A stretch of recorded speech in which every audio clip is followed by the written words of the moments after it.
clean. Problem is, I can only act through agencies and departments.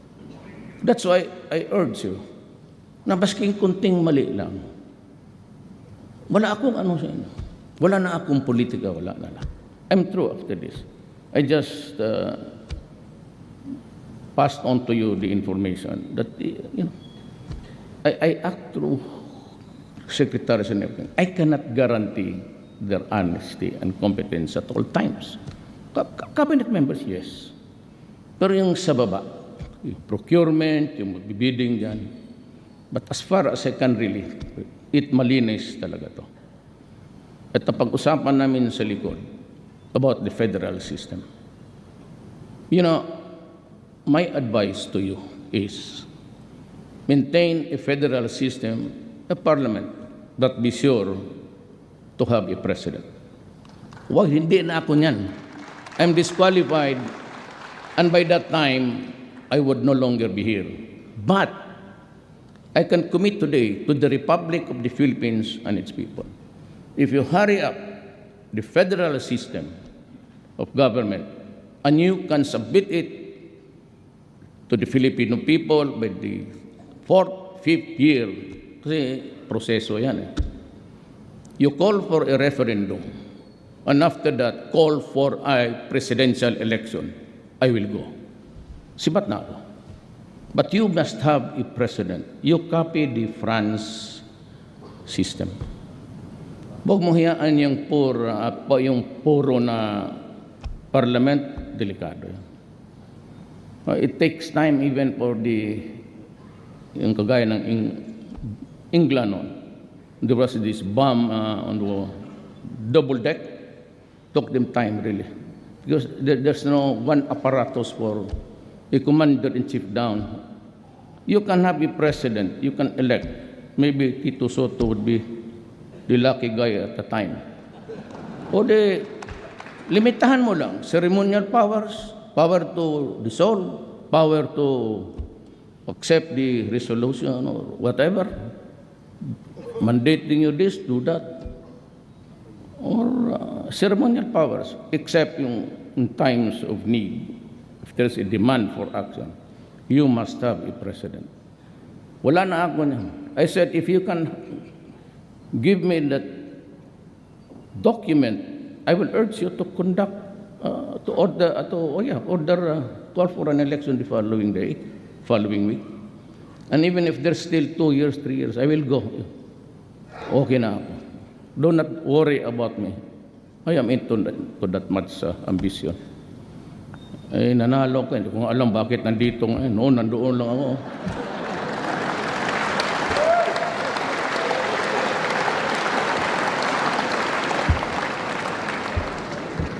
Totoo man.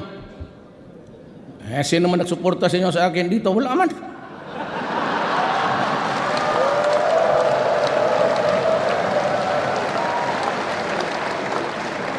Not a single congressman, except for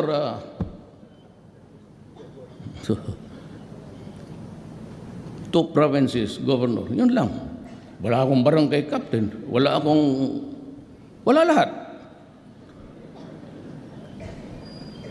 Pero ngayon,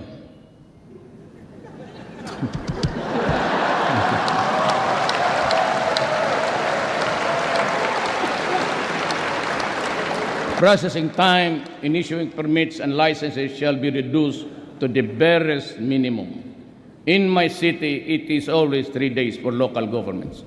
That will bind the office of the president down to the last barangay level. 3 days. 3 days. Local government. Business permit, clearances, no follow-ups. Bigyan mo ng stop. Be back next week. Tignan mo yung workload. And I will require every department, yung dito sa taas. They must have a logbook. Wag sa computer, kay itong ganito na na-erase yan. Gaya mong date, time, I accept the documents of Rodrigo Duterte. Then you go to your computer. You must have an actuarial projection, sir. Look at the workload. Napakabubo man naman kinama. Oh, ilan ang workload ninyo? Tapos, bumalik ka dito August 3. 3 o'clock. Yan, 3 o'clock. Ibigay mo. Ngayon, I will be establishing 8888. Only for dedicated to corruption. Pag may marinig ako sa executive department, even a whisper, hiwalay-hiwalay na tayo. Marami dyan sa gallery, marami dyan, walang trabaho, nag-a-apply hanggang ngayon. Hindi naman lahat kasi mayayaman yan. Mga asawa ninyo ata yan.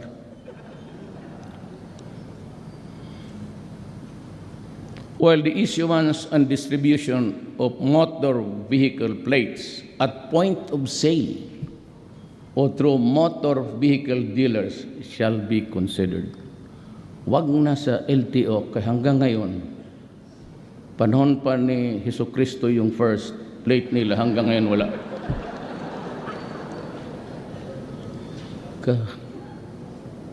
Bayad na yun until daw sa awa ng Diyos. For the driver licenses, its effectiveness will be extended from the current 3-year period to 5 years.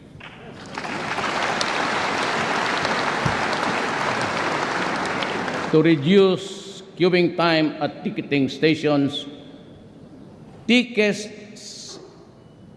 sa mga train will be made readily available and easily accessible to the riding public kung bilihin mo yan sa malls, stalls, and stores. Ipinagbibili mo yung diyan mo na ibigay. Accredited. Huwag doon banda sa recto, kasigurado pikihin yan mga ulol. May I address again to the Philippines. Ako po'y nagdodoble ang pagod para sa inyo, para sa kapakanan ng bayan. Seryoso po ako.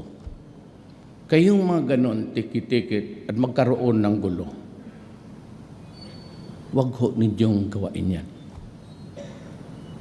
Ito na yung warning ko. Yun na yun, last. Wala nang iba.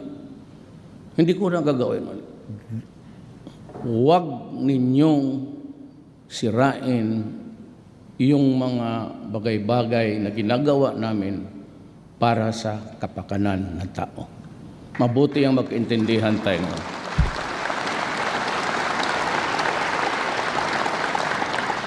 Maya yung buntay kaya kaibigan ko trag.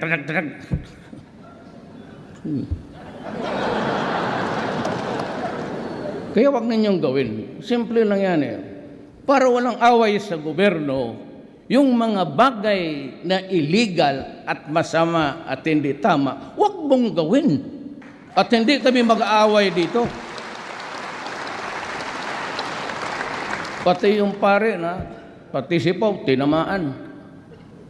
Okay, let us be clear with each other. I am for the comfort and the welfare of the Filipino. Kayo namang hindi pa bungog dyan, hindi pa pumasok yung mga droga. Kung ayaw ninyong mamatay, ayaw ninyong masaktan, huwag kayong umasa dyan sa mga pare pati human rights, hindi nakakapigil yan ng kamatayan. So huwag ninyong gawin, tapos nandiyan ka, nakabulagtad, and you are portrayed in a broadsheet na parang Mother Mary cradling the dead cadaver of Jesus Christ. Ayan yung mga yan eh. Magdadramahan tayo dito. Dito ang nakatingin kasi dito yung public eh. Alam mo, ilang beses ko na sinasabi, sa Davao, wag mong gawin. Kasi magkakaproblema tayo. He who is the cause of the cause is the cause of them all. Ikaw yung nag-umpisa, you swallow. Ulitin ko, he who is the cause of the cause